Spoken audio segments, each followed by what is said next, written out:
यादव के ऊपर जिम्मेदारी इस तरह के टारगेट्स को चेस करने की, लेकिन ये तो बिल्कुल तय हो जाता है अगर कुछ पैटर्न्स को हम देखें कि सूर्य कुमार यादव नहीं खेलेंगे तो आप मैच नहीं जीत पाएंगे। बिल्कुल, आज तो स्टार्ट मिल गया था यार। ईशान किशन कितने अच्छे तरीके से बैटिंग कर रहे थे, उन्होंने आपको पूरी थाली सजाकर दी थी कि आइए और सिर्फ खाइए, लेकिन बाकी लोगों ने खाने की भी जहमत नहीं उठाई। तो फिर आप ऐसे जीत तो आप डिजर्व नहीं करते हो, ये तो फिर आप हार ही डिजर्व करते हो जो लखनऊ ने आपके हाथ में थमा दी है।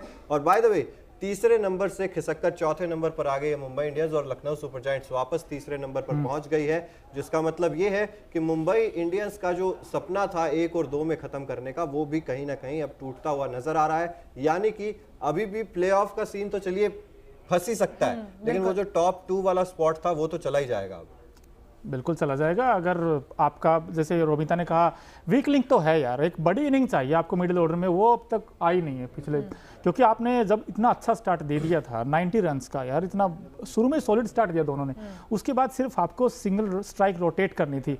लेकिन तारीफ करनी पड़ेगी हमें किसकी, रवि बिश्नोई की।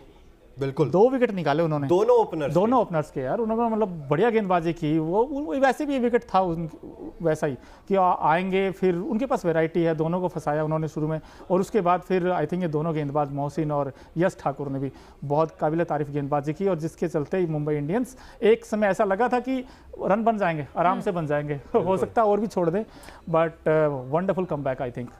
बिल्कुल वंडरफुल कमबैक था। रवि बिश्नोई आपकी स्क्रीन पर आपको नजर आ रहे हैं, 4 ओवर 26 रन, 2 विकेट लिए, और 2 विकेट रोहित शर्मा और ईशान किशन के ये विकेट थे। और अगर बात करें देखिए नवीन उल हक की या फिर कृणाल पांड्या की, ये टीम ना आज इंजरी से जूझ रही थी, सब लोग गिरते पड़ते लंगड़ाते हुए लेकिन खेल रहे थे। कृणाल पांड्या मेरे हिसाब से 2 या 3 बार मैदान से बाहर गए थे, फिर से वापस आते थे, फिर से कप्तानी में वो जज्बा दिखाई देता था, वो भागते थे, लड़ते थे, और इसी वजह से, इस जज्बे की वजह से मुझे लगता है लखनऊ सुपर जायंट्स ने मुंबई इंडियंस को हराया। और एक और फैक्ट आपको बता दें, आईपीएल इतिहास में लखनऊ और मुंबई के बीच अब 3 मैच खेले गए हैं और तीनों में ही लखनऊ सुपर जायंट्स ने मुंबई इंडियंस को हराया है, यानी कि अभी तक मुंबई इंडियंस के खाते में आया नहीं है कुछ भी लखनऊ के खिलाफ। ये भी एक तरीके से बड़ा फैक्टर हो सकता है। देखिए एक प्रेशर भी शायद क्रिएट होता हो कि आप जिसके खिलाफ मैच ना जीते हों, क्योंकि अगर इतना अच्छा स्टार्ट मिलने के बाद अगर आप मैच को हाथ से गंवा देते हैं तो जाहिर तौर पर आप प्रेशर में खेल रहे थे कहीं ना कहीं, जिस वजह से एक के बाद एक आपके विकेट गिरते चले गए। मोनू, मुझे तो यही लगता है, आपको क्या लगता है? मतलब इस तरह से अच्छा स्टार्ट मिलने के बाद अगर आप बिखर जाते हैं मिडिल ऑर्डर में आके, तो क्या ये लखनऊ का डर है कि आप एक भी मैच नहीं जीते हैं, आज आपको जीतना ही है और इस प्रेशर में आप आया हुआ मैच गवा देते हैं? नहीं, एक बात बताऊँ, ये लाल मिट्टी पे ये पिच थी, ऐसा नहीं था ब्लैक सोयल है आते आप फंसोगे, घुमाव था विकेट पर, गेंद टर्न भी हुई थी, बट आप रन बना सकते थे, ये उतना मुश्किल नहीं था रन बनाने। अरे एक समय तो आपके सिर्फ 60 रन चाहिए थे, आपको 35-36 बॉल में आई थिंक ये बन जाते हैं रन, बट आई थिंक आपका वही जो आपने कहा वीक लिंक है आपकी बैटिंग लाइनअप में, डॉट बॉल्स भी आपने खेली हैं। लेकिन कुणाल पांड्या जैसे आपने अभी जिक्र किया था, मेरे ख्याल से तो आई थिंक वो टेस्ट में पास हो गए, जो कल हमने कहा था ना क्या रियल टेस्ट होगा उनके सामने। Captain leading from the front, उन्होंने 49 भी बनाए, बैटिंग भी अच्छी की और 4 ओवर्स भी डाले उन्होंने। लखनऊ जीत जरूर गई है मोनू, लेकिन जिस तरह की परफॉर्मेंस है, गिरते पड़ते जो सब खेल रहे हैं, उस तरह से आगे की जंग कितनी मुश्किल होने वाली है। आज आप अगर पहले वाला ऑर्डर देखें, टॉप ऑर्डर देखें, तो लखनऊ का भी बहुत ज्यादा कुछ अच्छा स्टार्ट बहुत जल्दी गिर गए थे। हाँ, तो अगर आपको इस टूर्नामेंट में बना रहना है तो जीत तो आपको मिल जाएगी, लेकिन इस तरह से आपकी जो परफॉर्मेंस है वो इनहैंस नहीं होगी, जिसका असर हम पॉइंट टेबल में देखेंगे। तो लखनऊ को भी कहीं ना कहीं काम करने की जरूरत तो है। सबसे पहले तो दीपक हुडा को बाहर करने की जरूरत है। आप कितने मौके देंगे यार उस इंसान को जो रन बना ही नहीं रहा है? कभी आप 3 पर ट्राई करते, कभी आप 4 पर ट्राई करते, आज आपने ओपनिंग भी करवा ली, तो आपको दीपक हुडा को तो बाहर करना ही पड़ेगा। और आप तो गेंदबाजी थोड़ी ना करवा रहे हो दीपक हुडा से, जो आपको कम से कम एक डिपार्टमेंट में कुछ ना कुछ योगदान दे दें। लेकिन ये भी चीज देखिए कि लखनऊ सुपर जायंट्स के जो रन आए वो कहां से आए। आज जैसे कि हम बात करेंगे, ओकिनावा का हर स्कूटर है कॉस्ट इफेक्टिव, आपका खर्चा बिल्कुल नहीं करवाता है। उसी तरीके से Okinawa effective player of the match आज बने हैं मार्कस स्टॉयनिस। ये देखिए 47 गेंदों में इन्होंने रन बनाए हैं, और स्ट्राइक रेट देखिए, चौके कम मारे हैं, छक्के ज्यादा मारे हैं। देखिए मुझे तो ये जो ग्राफिक्स हम चला रहे हैं देख के मुझे ऐसा लग रहा है कि सूर्य कुमार यादव वाली पारी जो है आज इन्होंने खेल दी है। बिल्कुल, आज वो उल्टा हो गया मुझे लग रहा है क्योंकि ये रन्स जो है वो सूर्य कुमार यादव को सूट करते हैं, लेकिन आज इन्होंने बेहतर प्रदर्शन करते हुए 89 रनों की पारी खेली है और 8 छक्के मारे। तो इसका मतलब आप देख सकते हैं कि 8 छक्के 4 चौके, मतलब हवा में बात कर रहे थे, मैदान पे बात नहीं कर रहे थे। बिल्कुल, तो रनों की रफ्तार देखकर और बॉल्स और रन का डिफरेंस देखकर आप ये समझ सकते हैं कि बड़े शॉट्स आज मैदान पर लगाए गए।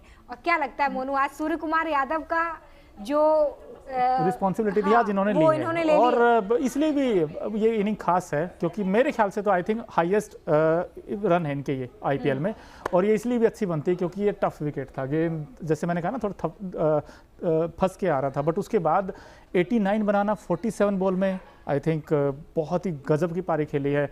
और इस बैट्समैन की खास बात यह है कि जैसे लेंथ को अच्छा पिक करते हैं, शॉट अच्छे खेलते हैं, इनके पास शॉट सिलेक्शन बहुत अमेजिंग है। अगर आप इनका वैगन व्हील देखोगे तो इन्होंने स्वीप भी अच्छे मारे हैं, पुल अच्छा खेलते हैं ये।